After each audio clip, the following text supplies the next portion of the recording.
क्या आपने कभी सोचा है कि किसी दिन पुलिस आपको पकड़कर जेल में डाल दे, वो भी बिना किसी गुनाह के? फिर कैसा लगेगा आपको? सवाल थोड़ा अजीब है, पर जाहिर सी बात है कि कोई ऐसा कभी सपने में भी नहीं चाहेगा कि उसके साथ ऐसा हो। लेकिन क्या आपको पता है, विष्णु तिवारी, अमित चौधरी, मोहम्मद आमिर और बशीर अहमद जैसे सैकड़ों लोग हैं जिनमें से कोई 10 साल, कोई 12, कोई 15 तो कोई 20 साल जेल में रहा और फिर एक दिन पता चलता है कि ये तो बेगुनाह है। इसके बाद कोर्ट उन्हें बाइज्जत बरी कर देती है। हमारे देश में ऐसे सैकड़ों लोग हैं जिन्हें मर्डर, किडनैपिंग, रेप और आतंकवाद के झूठे इल्जाम में जेल में डाल दिया जाता है। एक लंबे समय के बाद जब कोर्ट ऐसे लोगों को बाइज्जत बरी करती है, तब तक उनमें से या तो कुछ लोग जेल की काल कोठरी में दम तोड़ चुके होते हैं और जो जिंदा बचते हैं उनकी आधी जिंदगी जेल की चार दीवारी में कट चुकी होती है।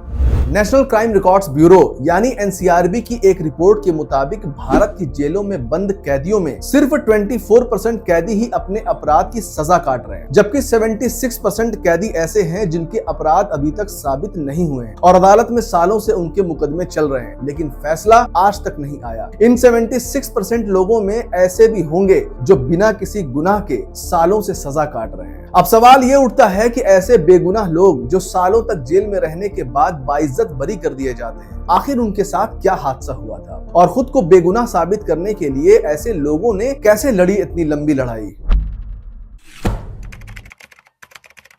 उत्तर प्रदेश के ललितपुर के रहने वाले विष्णु तिवारी 20 साल से जेल में बंद थे। उनके ऊपर रेप का इल्जाम था। 20 साल बाद अदालत में साबित होता है कि विष्णु तिवारी बेगुनाह है, उसने कोई रेप नहीं किया और उसे बाइज्जत बरी कर दिया गया। बात सितंबर 2000 की है। एक शेड्यूल कास्ट लड़की ने विष्णु पर रेप का इल्जाम लगाया। विष्णु को रेप और हरिजन एक्ट के तहत जेल हो गई। विष्णु तिवारी ने बताया कि उसका अपने गाँव में किसी से जमीन को लेकर झगड़ा चल रहा था। जिन लोगों से उसका झगड़ा हुआ था उन्हीं लोगों ने लड़की को पैसा खिलाकर उसके ऊपर रेप का झूठा इल्जाम लगा दिया। साल 2003 में कोर्ट ने विष्णु तिवारी को दोषी मानते हुए रेप के आरोप में 10 साल और हरिजन एक्ट के मामले में उम्र कैद की सजा सुनाई। एक तरफ विष्णु तिवारी जेल के अंदर अपनी बेगुनाही साबित करने के लिए संघर्ष करता रहा, दूसरी तरफ रेप के झूठे इल्जाम में जेल जाने के बाद विष्णु के पिता समाज के ताने और अपमान को सहन नहीं कर पाए और उनकी कुछ ही दिनों में मौत हो गई। पिता की मौत के कुछ ही दिनों बाद विष्णु के बड़े भाई की भी मौत हो गई। मौत का सिलसिला यहीं रुका नहीं, कुछ महीनों के बाद विष्णु के एक और भाई और उसकी माँ की भी जान चली गई। विष्णु के परिवार में एक के बाद एक 4 लोगों की मौत हो गई, लेकिन वो किसी की भी अर्थी को कंधा ना दे सका क्योंकि उसे कभी बेल ही नहीं मिली। 28 जनवरी 2021 को विष्णु तिवारी के केस में एक नया मोड़ आया। हाईकोर्ट में साबित हो गया कि जिस लड़की ने विष्णु पर रेप का इल्जाम लगाया था वो गलत था।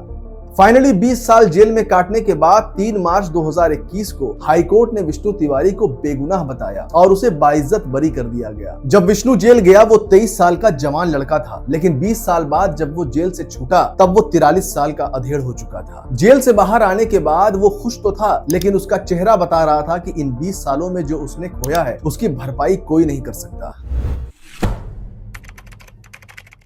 बात 1998 की है, जब मोहम्मद आमिर खान सिर्फ 18 साल का था। सर्दियों की रात थी। आमिर अपनी माँ की दवाइयाँ लेने दुकान जा रहा था। अचानक एक गाड़ी उसके सामने आके रुकी और कुछ लोगों ने उसे गाड़ी के अंदर खींच लिया। पहले तो आमिर को लगा कि उसे किडनैप कर लिया गया है, पर बाद में पता चला कि सादी वर्दी में पुलिस वालों ने उसे अगवा कर लिया। अगवा इसलिए क्योंकि पुलिस के पास ना तो वारंट था और ना ही कोई कानूनी कागज। आमिर ने बताया कि पुलिस ने उसे जेल की अंधेरी कोठरी में बंद कर दिया, उसके कपड़े उतार दिए और टॉर्चर का सिलसिला शुरू हो गया। प्यास लगने पर आमिर को साबुन का पानी और भूख लगने पर पुलिस की मार मिलती थी। फिर एक दिन आमिर से सादे कागज पर जबरदस्ती साइन लिया गया। जब आमिर ने साइन करने से मना किया तब उसके हाथ पैर के नाखून निकाल लिए गए। मजबूरी में आमिर को उन सादे कागज पर साइन करना पड़ा और यही कागज कोर्ट में एक कहानी में बदल चुके थे। कहानी एक संजीदा और सीधे सादे लड़के के आतंकवादी होने की। आमिर पर आरोप लगाया गया कि 1996 और 97 में दिल्ली एनसीआर में जो ब्लास्ट हुए थे उसमें आमिर का हाथ था। पायलट का ख्वाब देखने वाला एक छोटे से घर का लड़का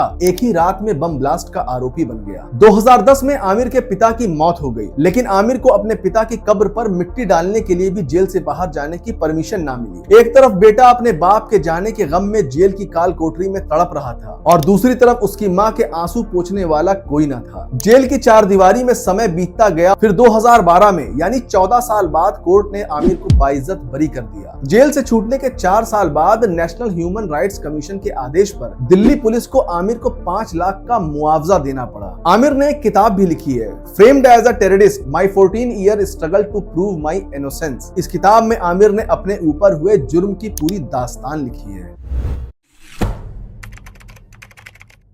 43 साल के बशीर अहमद साइंस की डिग्री लेने के बाद श्रीनगर में एक कंप्यूटर इंस्टीट्यूट चलाते थे। इसके साथ ही वो क्लेफ्ट लिप एंड पैलेट बीमारी से पीड़ित बच्चे, यानी वो बच्चे जिनके जन्म से होंठ और तालू कटे होते हैं, बशीर अहमद ऐसे बच्चों की फैमिली की मदद करने वाली एक एनजीओ माया फाउंडेशन के साथ जुड़े हुए थे। इस एनजीओ के डॉक्टरों के साथ मिलकर बशीर अहमद ने गाँव-गाँव जाकर कई बच्चों के इलाज में मदद की। बात 2010 की है। बशीर अहमद एनजीओ से जुड़ी एक ट्रेनिंग के लिए गुजरात गए थे। वो एनजीओ के हॉस्टल में अपने कुछ साथियों के साथ रुके हुए थे। 13 मार्च 2010 को गुजरात पुलिस ने बशीर और उसके साथियों को गिरफ्तार कर लिया। बाद में बाकी लोगों को रिहा कर दिया गया, लेकिन बशीर को आतंकी संगठन हिजबुल मुजाहिदीन का आतंकी बताकर मीडिया के सामने पेश कर दिया गया और बाद में उसे गुजरात की बड़ौदा जेल में कैद कर दिया गया। अपनी बेगुनाही को साबित करने में बशीर अहमद को 11 साल लग गए। 2021 में बशीर अहमद पर लगाए गए सारे इल्जाम गलत पाए गए और कोर्ट ने उसे बाइज्जत बरी कर दिया। इन 11 सालों में बशीर अहमद ने अपने वालिद की मौत से लेकर बहुत कुछ सहा। बशीर की तरह दर्जनों ऐसे कश्मीरी लड़के हैं जिन्हें आतंकवाद के आरोप में गिरफ्तार करके जेल में डाल दिया जाता है। फिर 10-15 साल जेल में काटने के बाद कोर्ट इन लोगों को बेगुनाह मानकर बाइज्जत बरी कर देती है।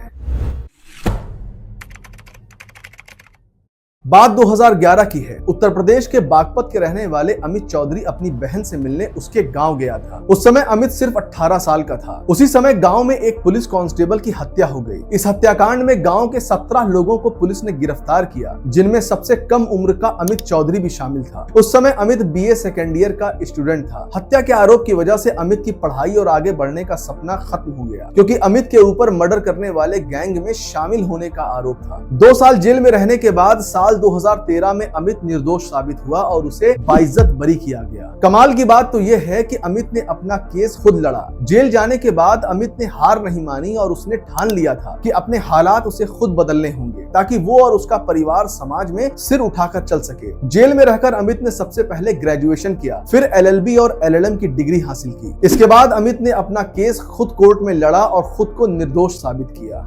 विष्णु, आमिर, बशीर और अमित बाइज्जत बरी तो हो गए, लेकिन भारत की जेलों में आज भी ऐसे कई अमित और आमिर हैं जो बिना किसी जुर्म के सालों से जेल में कैद हैं। सालों बाद ऐसे लोगों को बेगुनाह तो साबित कर दिया जाता है, लेकिन तब तक उनकी जिंदगी के अहम साल जेल की चारदीवारी में खत्म हो चुके होते हैं। किसी का करियर डूब जाता है तो किसी का परिवार खत्म हो जाता है। हमारे देश का कानून और संविधान बहुत ही महान है। कमी है उसको ठीक से लागू करने में। हमारे कानूनी सिस्टम में गरीब, मजबूर और कम पढ़े लिखे लोग फंस जाते हैं, लेकिन दौलत और रसूख वाले लोग निकल जाते हैं। सच कहूं तो विष्णु तिवारी हो या फिर मोहम्मद आमिर, इनका अपराध सिर्फ इतना था कि ये गरीब और कमजोर तबके के लोग थे, क्योंकि गरीब और कमजोर आदमी के पास ना तो पैसा होता है और ना ही कोई साधन, जिससे अपनी बेगुनाही साबित करने में इन लोगों को एक लंबा संघर्ष करना पड़ता है। एक लंबे समय के बाद ऐसे लोग कोर्ट से बाइज्जत बरी तो हो जाते हैं, लेकिन समाज, रिश्तेदार और मीडिया ऐसे लोगों को कभी बरी नहीं कर पाता।